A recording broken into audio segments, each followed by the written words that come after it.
Lorna is such a great cheerleader for those around her. Who is Lorna's biggest cheerleader? I think what I love most about Lorna is Lorna's biggest cheerleader. I Okay. think we will find out in future episodes or storylines that she has learned to rely on herself and her grit Okay. and her intelligence. Because perhaps in the past, we will learn that she was underestimated, or when she did rely on certain people in an authority position, she perhaps wasn't treated with the greatest amount of respect. So I think one thing Lorna and I actually have in common is this ability to draw from your own strength and your own power and trust that even when you're a fish out of water. Lorna doesn't look like someone you'd see in a courtroom or a legal office of any kind. And I think that's what makes it so delightful. It's like, what is she doing there? She doesn't really care about office appropriate. She's going to wear her pantsuit.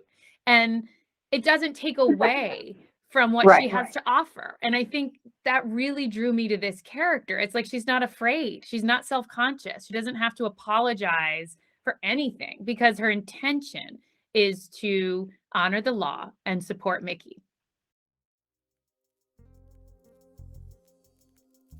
Can you share more on Lorna's trepidation about telling Mickey of her engagement to Cisco?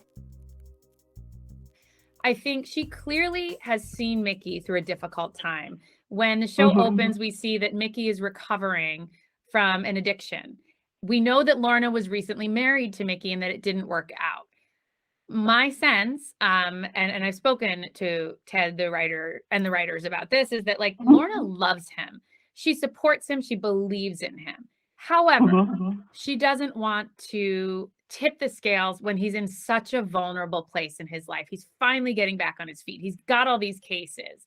And I think maybe her one weak spot is Mickey. She's like, I don't want to be the reason to have him lose focus. I don't want to cause any more pressure in this moment for him. And she is getting romantically involved with Cisco, who has been working for Mickey forever. They're good friends. She knows it's complicated, but it happens. And it did happen. And she wants to let him know. His response is incredible. He goes, okay, are you happy? Yeah. Great. So I think they needed to clear the air with that, because I think that perhaps the one place where she's not so confident is in Mickey's ability to take anything else on. And she just wants him to win right now. Okay.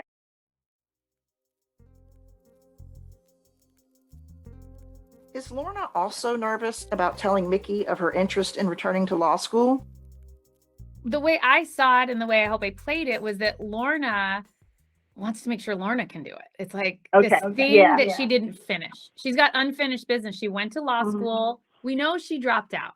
Now, what we've learned about Lorna, that doesn't seem very Lorna to quit something. We find out, and I don't want to give it away, that some pretty tough stuff happened to her in the context of her going to law school that caused her to quit. So I think Lorna's nerves about going back is more about like, wow, can I do it? I think I can. Can I? I think any of us in our life, if we've pursued something and then backed away or quit, but it stays inside of you, it's that thing of like, I'm going to do it again. I'm going to overcome it again. I think she's nervous about herself. I think what we've seen about her and Mickey's, there's so much support. She'll figure that out. With Lorna, she can run his practice and be a lawyer. She's not worried about that. But I think it's about like, can Lorna handle it?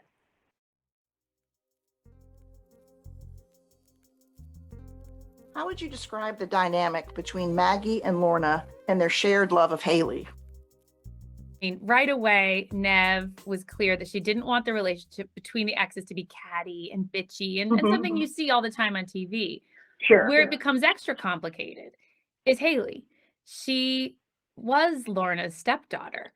So Lorna does have a relationship with her that for her didn't end when she and Mickey ended. But it adds this other layer to this triangle. Before it was like Maggie and Lorna and how they deal with Mickey, but then there's this wonderful daughter that Lorna loves and respects, but has to also respect the boundaries.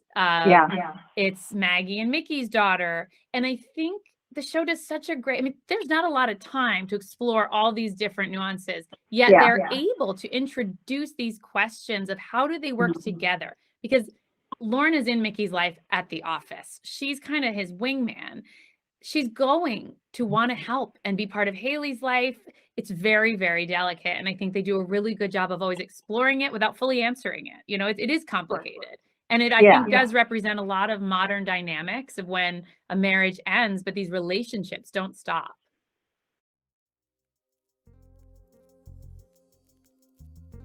Talk about the authenticity of the relationships represented in The Lincoln Lawyer.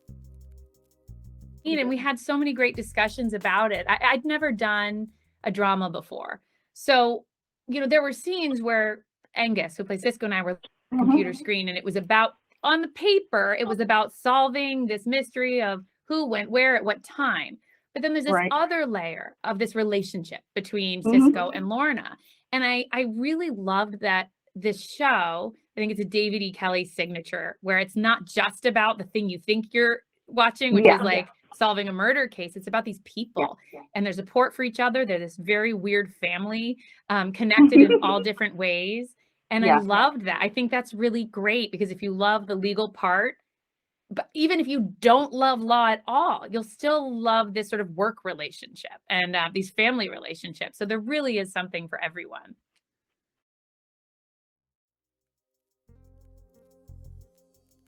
What kind of involvement did you have in how Lorna should be portrayed? To their credit, I was given so much license. I mean, how does she look? How does she walk? How does she talk? They really allowed me and all the characters to bring ourselves to this. And I think when I watched it, I noticed that there was this real essence early on. It's such a new show. And to know in episode 2, 3, 4, you kind of get a sense of these people so quickly.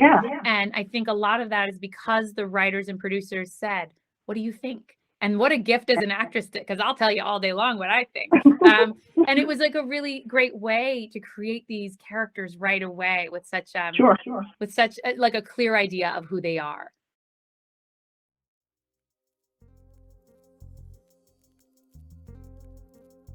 Had you read Michael Connelly's novels before filming?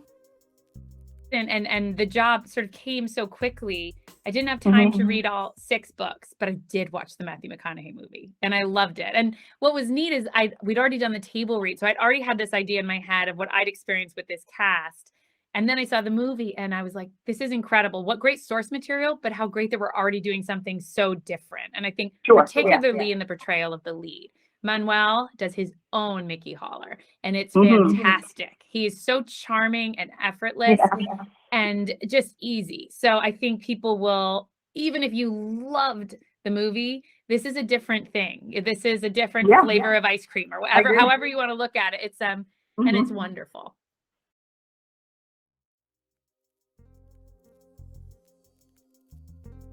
What would you like to see for Lorna in what we hope will be a second season?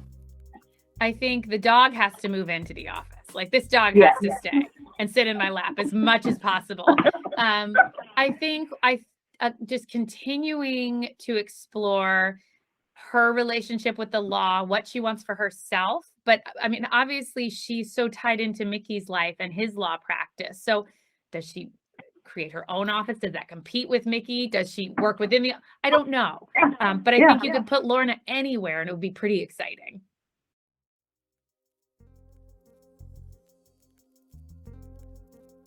Do you have a favorite outfit among Lorna's wardrobe? There was a reddish coral pantsuit with a blue, no, it was like a vest and a skirt that was bright plaid and then a blue blazer over it.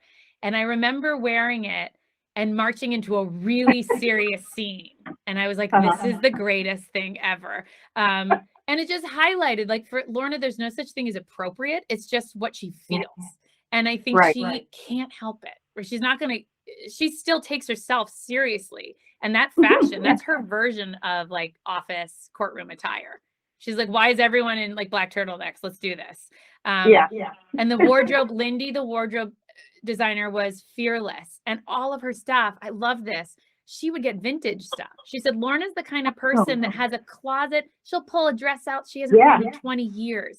And she's not fashiony in that she's concerned with like the newest thing. She just loves to put herself together. So a lot of the clothing I wore was from The Real, was from eBay, was from all different places because she said she wanted to build a real closet, not look like Oh, she just wow. went shopping at Nordstrom last week, right? Yeah. So I loved that. I That's absolutely really loved that. cool.